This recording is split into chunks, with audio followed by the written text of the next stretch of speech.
Welcome back to our second edition of On the Beat here at the Clemson Insider. I'm Will Vandervoort, and this guy here to my left is Pete Iacobelli. Some of you guys have probably seen his name on a lot of stories with the Associated Press involving Clemson. Pete's been covering Clemson for a number of years, as long as I've been on the beat. So I guess you call us, Pete, old veterans. Old veterans is right. I mean, I covered my first Clemson game in 1993. So. Yeah. If that qualifies me as an old veteran, that's what I am. I'm not going to call it. It calls you as a veteran to me, not old. But we're glad to have you here, man. Thanks so much for coming on. Pete, we'll just get started. And first of all, your first initial thoughts on this football team as we get ready to kick things off here Thursday night against Georgia Tech. Well, it's obviously, I'm not breaking any news here, but it's obviously a very talented team. They've got some really amazing players. I mean, probably some of the best in the country. Trevor Lawrence, Travis Etienne, some of those receivers, T. Higgins, Justin Ross. I mean, we saw what they did last year. You can only imagine they're going to be that much better when it comes to this year. That people want to talk about, well, what's Clemson going to do on defense? Well, I mean, we saw a lot of those players roll through things last year. Some of the scores were so lopsided last year. Clemson was able to keep things fresh, give young guys a chance to prove themselves a little bit and show what they can do. I think, there might be a little period of adjustment, but I don't think it'll take too long. I think this team will do pretty well this year. Yeah, and I think in a lot of ways, you saw Clemson last year on the average by the end of the first quarter, Dabo would play 55 players. Yeah.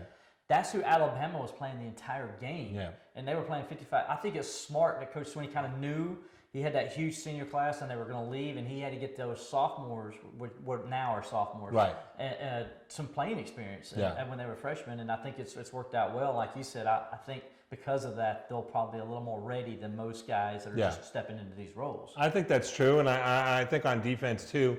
I mean, I think I asked Dabo about that a little bit today, about finding that kind of leadership on defense. I know it's been an issue. I mean, I know that last year he's told us a couple of times that guys like Christian Wilkins and Cleveland Farrell, if there was an issue, they'd say, listen, coach, let us handle it. We'll take care of it. And right now, we don't know who those guys are going to be. But Dabo said it was that they've shown promises, they've shown some promise to be able to do that going forward. Do you think this team can score 50 points a game? Because I think they can. I think they can too. The point is, but then the question becomes, do they want to? Mm-hmm. Is that what you're going to do all the time? If you're up 42-7 at halftime, let's say, you've got to keep working a little bit, but I don't know that you can tell Chase Bryce or any of the other quarterbacks, let's slow it down here. They've got to operate the offense too. After a while, it becomes a competition issue. If you're clearly that much better than another team, is it right to put up 70 points, 80 points? I know there's that philosophy that, hey, your job is to stop us from doing that. Our job is to score and keep going. But it's always been a balance between coaches. Yeah, no, if it's 42-7 at halftime, me and you are very happy. Yeah, oh yeah. Because we're going to just sit there and finish. Our story will be ready by the end of the third quarter. We hope, right, we hope. And we actually get to watch the fourth quarter. That's right. We don't, those Syracuse games that go down to the wire. We're not big fans of those. Right. With Deshaun's senior year, you fans were loving those last-second games. I know you were, but we were all sitting there like, really? Yeah. I don't know where to go. I got to write my lead. That's right. But kind of getting back to a little bit of what. Okay, so Thursday night, Clemson's going to open the season against Georgia Tech. First of all, the first time in 12 years, Clemson's started the season with an ACC game. Yeah. That's going to be a little different this year, but also the fact Georgia Tech's coming in, they're going to be a little bit different. It's been 11 years. We're used to Paul Johnson and the triple option and all this, and now you got Jeff Collins coming in. He's going to spread things out. He's got this. He's got 3 or 4 wide receiver sets, and he wants to throw the football all over the yard. What are you expecting on Thursday? Well, I mean, he wants to do it. Whether they can do it or not, I think I was reading something in the Georgia Tech notes that said their 3 returning quarterbacks have like 17 combined career passes between them. And it's hard to just say, okay, we're going to be a pro set offense when you haven't recruited for it, when you haven't got that mature depth that's played in it. And you're teaching guys different things that they're not used to. If you're a third-year junior, let's say, or a third-year sophomore, and you spent the last 3 years learning one thing, all of a sudden it's hard. It's hard to switch gears. So I'm expecting Georgia Tech to have some stumbles, to have some communication problems, some false starts, things like that. But that's, that's part of being a young team, being a new program. I think in the long term, I mean, obviously Jeff Collins is a success. He's been a successful coach at other places. I think they call him the Minister of Mayhem from what I read. But it's just going to take some time, especially to reestablish something where it was so ingrained, running was so ingrained with Georgia Tech. The thing I'm interested to watch is the offensive line because these guys haven't had to pass block ever. Right. And now all of a sudden, now it's one thing they've done it in practice against their guys, but now they're going to have to do it against Xavier Thomas and Logan Rudolph and Justin Foster and KJ Henry and Justin Maskell. These guys are like big, strong, and fast.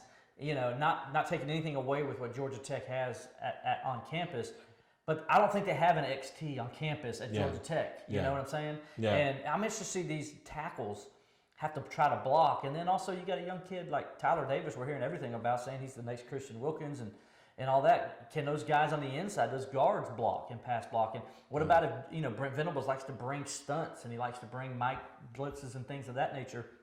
Are they going to be able to pick those guys up and know what to do? And all this chaos is going on in front of them. Well, part of Georgia Tech's advantage in the past was the confusion that the option attack caused other defenses who aren't accustomed to drilling against it at all. I mean, you have to take special time to prepare for it. You have to be ready. How many times have we heard you got to be gap sound, you got to stay, gap integrity, this and that. Take the pitch, man. Right. Take the quarterback. You always have to do your job. If you try and do more than your job, then the dive man's going 70 yards. Football. Right. That's right. We've heard that all the time. So maybe we're happy not to hear that anymore, but it is that was part of Georgia Tech's success. If you line up straight against them, then you've got defenses accustomed to playing that, more experienced than what Georgia Tech is at this time. Georgia Tech's offense is. It's going to be hard for Georgia Tech to really get going. So, I think Clemson is going to have its way a little bit, especially early on, because it's just going to be a crazy night in the Valley. You just know it is. Thursday night, no school from what I'm told. That's right. That day. They're unveiling some signage for the championship. People are going to be absolutely nuts. It's a difficult assignment for Georgia Tech. Yes, imagine this. You're an offensive lineman in your first assignment on a new offense, and you're learning how to do a new scheme. And when we say new, it's really new for these guys. And they're going into Death Valley where there's going to be 80,000. It's going to be loud.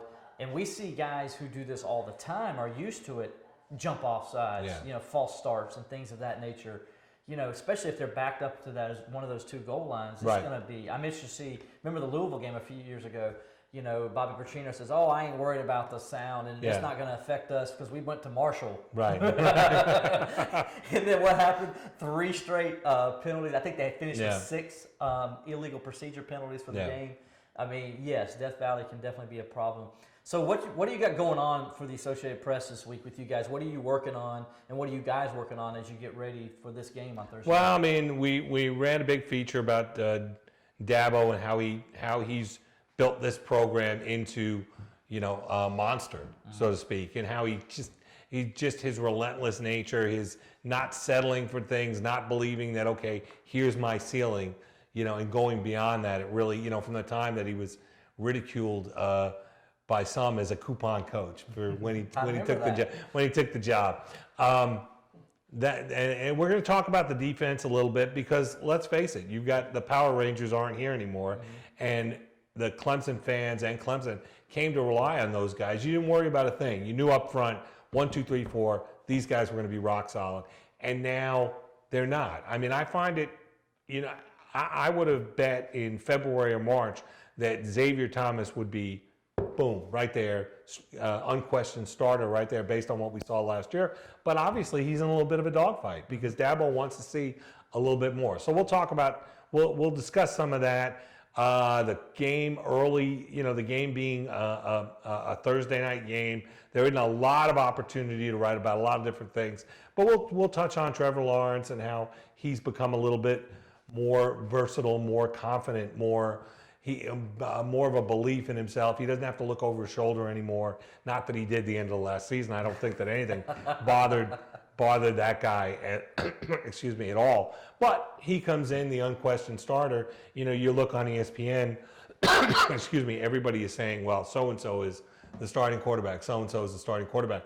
That's not the case at Clemson. You know, they are locked in and solid there. They're locked in and solid at running back. They don't have a lot of things to worry about. So we'll touch on a lot of that as the week unfolds. And as Dabo said today, they feel pretty locked in and comfortable with Chase Bryce as his backup, saying today that if he were to have to be the quarterback, they feel very confident that they could win a lot of football games with him as the quarterback. So, I mean, that's a good problem to have. That is a good problem to have, and I think the Syracuse game last year kind of stopped the inevitable, what are we going to do if Trevor gets hurt comments that you see from fans all the time. I mean, I think a lot of those fans in the stands were, quite confident at what Chase did. They liked what he did against Syracuse for sure, and his toughness and things like that. And I think that's only going to improve.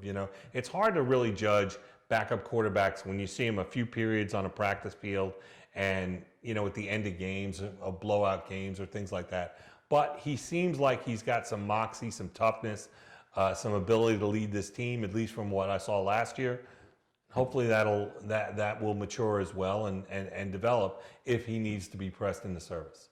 Well, Pete, I know you got a lot of stuff to do, man. You got to come all the way. You got to go back to Columbia, then drive back up here on Thursday night. So appreciate you coming in today and talking some Clemson football with us.